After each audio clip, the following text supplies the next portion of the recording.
hey, today what's our project? We're gonna do a nice big shower room. But if we're gonna do it, let's do it right? Or let's go to the book. So we're gonna go to our TCNA handbook. Yes, this is a 2018 edition. However, that's the edition that this project was bid off of, was the 2018 handbook. So the method we're gonna install this shower at, when we come into our handbook, it's under shower receptors. We're going to do a B421 with a topical membrane with our mortar bed underneath. So what we're doing today is we're trying to establish our mortar bed heights. So how do we figure our heights? So we know what we're doing. We're doing a mortar bed. We're doing a topical membrane. So the first thing we need to do is find out our finished floor elevation. So this is what we need to do. We need to find out outside the bathroom, this shower, it's a sheet vinyl floor, and we have a threshold that we're installing. And then we have our mortar bed and our tile. So this is the actual threshold here. This is the actual floor tile. Now we notice there's about 1/8 of an inch difference between the two of these. So on the mortar bed for this mosaic that we have, this mortar bed needs to be 1/8 of an inch higher than the substrate for this threshold. In addition to that, another thing we need to make sure of is that we're doing it right. We're going to want to make sure we have a movement joint, even with our mortar bed, between that and any wall or restraining surface. So we're going to need to make sure that we have room for expansion around our perimeter. So let's see if we can do all this right. Okay, so here we are, we're in the room. Now we're going to set our elevations for our thick bed mortar that we're going to install. Here's our threshold. It's going to sit on top of this with a mortar underneath that to bond it. This is our tile. Our mosaic is going to marry up to the back side of that threshold. Remember, so now our mortar bed needs to be 1/8 of an inch higher than the substrate for the threshold. So we need to measure. So we've got a laser set for setting height. So we come through here, we're at 12 1/8, 12 3/16, 12 1/4, 12 5/16, 12 1/4 again. So off of our high spot here at 12 1/8, we're going to have our mortar be 1/8 of an inch higher than that. Then, if our number is 12 1/8, that means our mortar bed height is going to be at 12 inches. So all of this room we're going to set at 12 inches around the whole perimeter.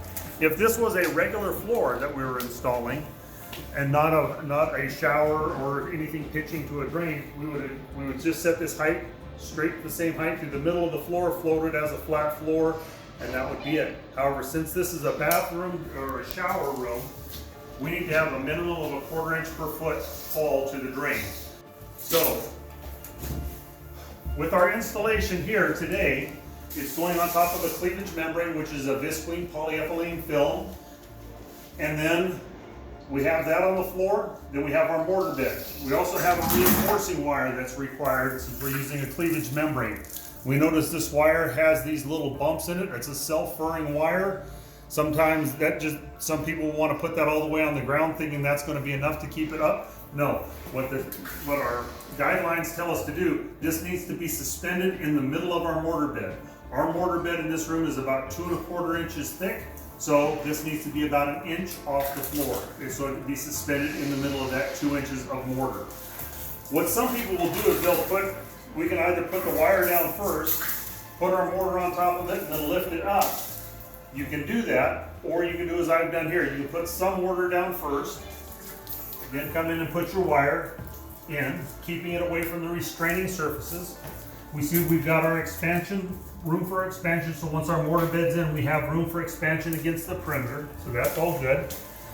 Then we can come in here, we take our mortar. This is all loose mortar down here. This has not been compacted. We'll add our additional mortar because we're needing to get up to about 2 1/4 inches thick so that this wire is suspended in the middle. We then come in here and we compact it. So all of our mortar strength is in compaction. If we come in here, give it just this little compaction, it's not going to come up to the strength we need. We need to give it a really good pounding like that so it gets compacted well. Then we can set our spot there. You can use either your float or you can use a mallet like this. Sometimes it's easier. Tap that in. Let's see if we get to our height. What's our number again? 12 inches, right? So we're 11 5/8 or so. So if you do that, rub it, make sure it's nice and clean. Perfect, right at 12.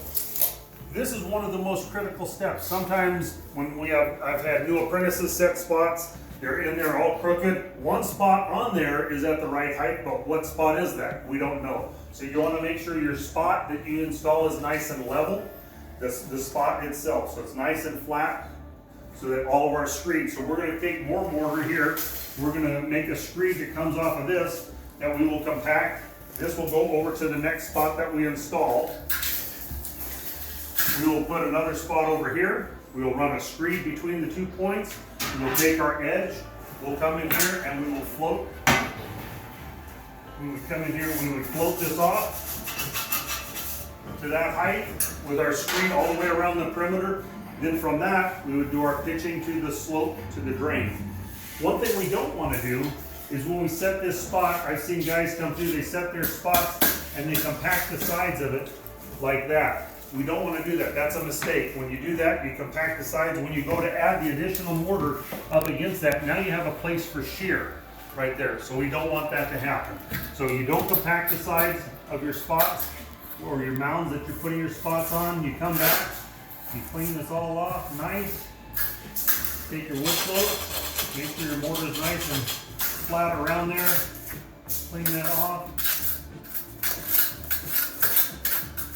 Very nice clean spot like that. After you're done setting all of your spots and you've run your screeds, then you come back, you'll remove this for height, you'll add your mortar back in, compact that, finish that off.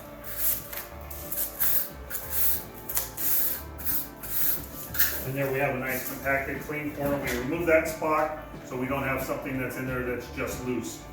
Once we have our perimeter done, we slope everything. We make our float all pitched and sloped to the drain. So we're gonna have about 1 inch of fall. All right, thanks for everybody. If you got any questions, put it in the comment box. Thanks.